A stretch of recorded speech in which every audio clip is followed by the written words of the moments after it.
Even the Rangers, men hardened by years of combat in the world's deadliest theaters, hesitated when the defensive line finally broke. They stepped back, eyes fixed on the enemy's swarm ahead, unsure if survival was possible against such overwhelming odds. In the silence that followed their retreat, one figure moved forward against the tide. A woman, hood pulled low. No usable insignia, no radio call sign. She said nothing as she passed them. The ground seemed to shift with her measured pace. And then, alone, she walked into the fight the Rangers themselves had abandoned. Silent, steady, unstoppable. If you believe silence can carry unmatched strength, type respect below. The battlefield stretched across a desolate valley in the mountainous border region where three hostile nations met in a convergence of political instability and armed conflict. For the past 18 hours, Alpha Company's Rangers had held a defensive position along the RGEL line, their advanced training and superior equipment allowing them to maintain tactical advantage despite being outnumbered 3-1. These weren't ordinary soldiers. They were U.S. Army Rangers, men who had survived the most rigorous military training on Earth, who had completed missions in Afghanistan, Iraq, Syria, and classified operations that would never appear in official records. Each man had proven himself capable of extraordinary courage under conditions that would break lesser troops. But even Rangers have limits, and those limits had been reached as dawn broke over the contested valley. The incoming wave of enemy fighters was relentless, organized with military precision that suggested professional training rather than improvised militia tactics. Heavy weapons fire rained down from multiple positions. Coordinated assaults probed every weakness in their defensive perimeter. And the constant pressure had worn down men who were accustomed to wearing down their enemies instead. Ammunition ran low. Communications equipment had been damaged by mortar fire. Medical supplies were nearly exhausted, treating wounded comrades who continued fighting despite injuries that would have hospitalized civilian casualties. Captain James Rodriguez, the unit commander, whose combat experience spanned 3 continents and a dozen conflict zones, made the hardest decision of his military career. Through gritted teeth and with tactical wisdom that prioritized his men's survival over territorial objectives, he gave the order that no ranger wanted to hear: tactical withdrawal, fall back to secondary positions. The retreat wasn't cowardice, it was professional military judgment, recognizing when continued resistance would result in unnecessary casualties without strategic benefit. These men had charged machine gun nests, cleared urban buildings room by room, and parachuted into hostile territory behind enemy lines. They understood the difference between calculated risk and suicidal gesture. But stepping back from a fight, even tactically, cut against every instinct that Ranger training had instilled in them. Whispers of doubt and frustration cut through the noise of ongoing gunfire. "We can't hold this position any longer. Fall back before we lose everyone." Nakasha, this is beyond human capability. The Rangers began their disciplined retreat, maintaining combat formation while establishing new defensive positions further up the ridge. It was textbook battlefield tactics, executed by men who had written those textbooks through blood and experience. In that critical moment of transition, when the original line had been abandoned but new positions hadn't been fully established, a figure emerged from the shadows and smoke that obscured the broken defensive perimeter. A woman, dressed in non-regulation combat gear that bore no unit insignia, no rank markers, no identifying patches that would place her within the military hierarchy. Her equipment was functional rather than standard issue: suggesting someone who operated outside normal supply chains and procurement procedures. Some rangers noticed her immediately, their peripheral vision trained to detect movement and assess threats, even during tactical retreats. "Who the hell is she?"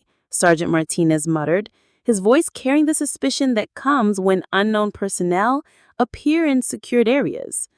Others frowned, sensing something indefinably different about her composure and movement patterns. She carried herself like someone who belonged in this environment, but none of the Rangers could identify her unit affiliation or recall seeing her during their mission briefings. Without requesting permission, without waiting for orders from their chain of command, without even acknowledging the presence of the retreating Rangers, she began advancing toward the enemy positions that had just forced an elite military unit to withdraw. She walked alone, stepping past men who outweighed her by 50 pounds and possessed years of specialized training, heading directly toward the chaos and violence that had proven too dangerous for America's finest soldiers. The Rangers exchanged glances filled with confusion, respect, and growing recognition that they were witnessing something extraordinary. The initial reaction among the Rangers was incredulous disbelief, mixed with professional concern for someone who appeared to be making a catastrophic tactical error. "She's completely insane," Corporal Jackson muttered, his voice carrying the kind of grim certainty that comes from watching civilians make fatal mistakes in combat zones. Staff Sergeant Williams shook his head grimly, already calculating how long it would take to recover her body from the killing field ahead. "She'll last maybe 5 seconds out there before they cut her down. Nobody survives that kind of exposure against concentrated fire." But something about her movement patterns contradicted their expectations of amateur recklessness. Every motion was calculated with surgical precision. Shoulders held low to minimize her profile, stride measured to maintain balance on uneven terrain, weapon grip demonstrating familiarity that could only come from extensive training and combat experience. Her approach toward the enemy positions was neither rushed nor hesitant, but carried the steady rhythm of someone who had performed this type of advance countless times under similar conditions. She moved with the fluid confidence of a professional who understood exactly what she was walking into and had already calculated her odds of success. The enemy fighters ahead grew louder in their celebration, shouting taunts and challenges as they observed what appeared to be a lone figure approaching their heavily defended positions. Their voices carried the cruel anticipation of predators who believed they had found easy prey wandering into their trap. The Rangers tensed instinctively, expecting to witness the violent destruction of someone whose courage had exceeded her tactical judgment. Years of combat experience had taught them to recognize the moment when bravery crossed the line into fatal overconfidence. She didn't speak, didn't look back toward the men she was leaving behind, didn't offer any explanation for her decision to advance alone into a situation that had forced an entire Ranger company to retreat. She simply raised her weapon to a ready position and continued forward with mechanical determination. The first shots cracked across the valley, with the sharp authority of high-velocity rounds finding their targets. But instead of the expected sound of return fire overwhelming a single opponent, something different began to unfold in the smoke and dust ahead. Enemy voices changed from celebration to confusion, then to alarm, then to something approaching panic as figures began falling throughout their defensive positions. The concentrated fire that had driven back the Rangers was being systematically neutralized by someone who seemed to anticipate every enemy movement before it occurred. The Rangers stopped their tactical withdrawal, freezing in position as disbelief replaced their professional assessments. They watched movements blur through the haze of combat, witnessed precision shooting that eliminated targets with mechanical efficiency, observed tactical maneuvering that seemed to violate the basic mathematics of small unit combat. "Jesus Christ," someone whispered, the profanity carrying reverence rather than blasphemy. "Look at her work." A single operative was accomplishing what their entire unit had been unable to achieve, not just surviving contact with superior enemy forces, but systematically dismantling their defensive capabilities through individual skill that transcended normal military training parameters. The valley grew progressively quieter, not because the battle was ending, but because professional soldiers on both sides found themselves frozen in amazement at capabilities they had never witnessed before.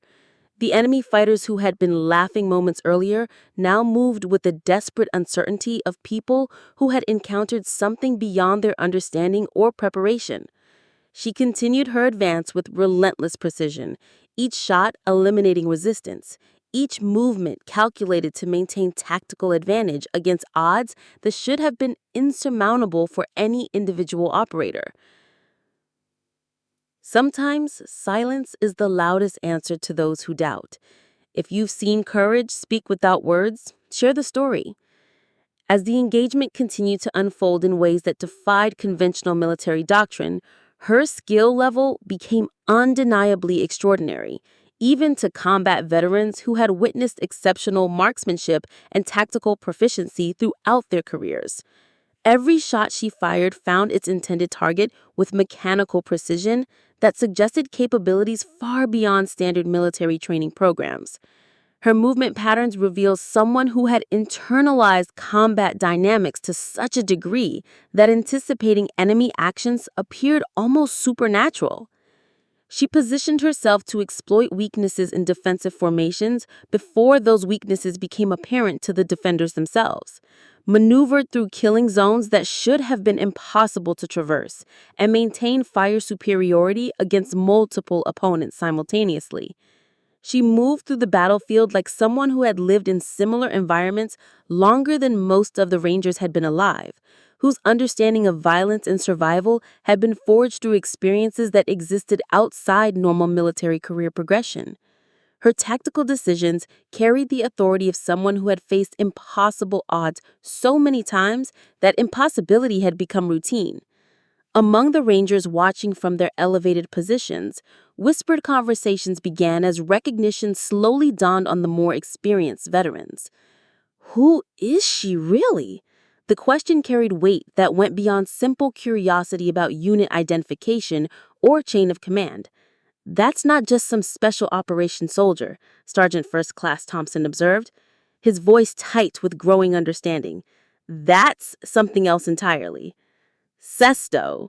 The older NCOs among them began exchanging meaningful glances, their expressions reflecting fragments of half-remembered briefings and classified stories that circulated through certain military circles. They recognized elements of technique and capability that belonged to legends rather than ordinary personnel files. Master Sergeant Davids, whose 22 years of service had included deployments to every major conflict zone where American forces operated, felt pieces of an impossible puzzle clicking into place.